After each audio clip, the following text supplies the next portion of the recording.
लागेला मलाई ते चटई बिना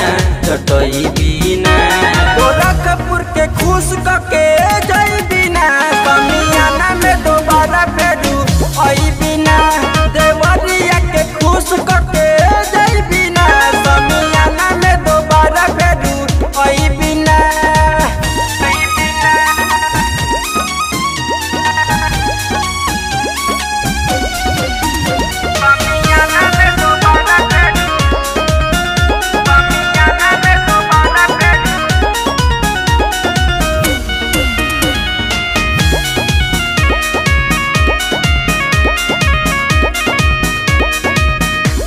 बनारस महारता ताना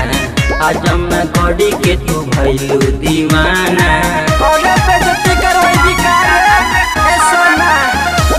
बनारस महारता ताना आज मैं गड़ी के तू भैलू दीवाना मोबी बलिया में गलिया कटई बीका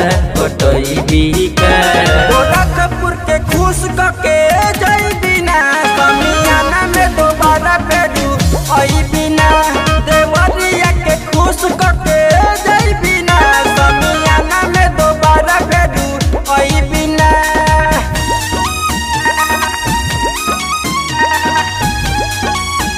समियाना में दोबारा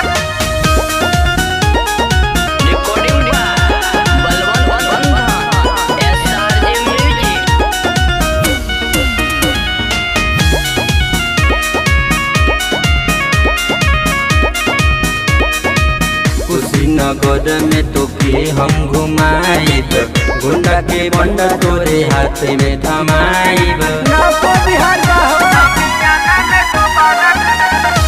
नगर में तो के हम घुमाइब गुंडा के बंडा तोरे हाथ में थमाइब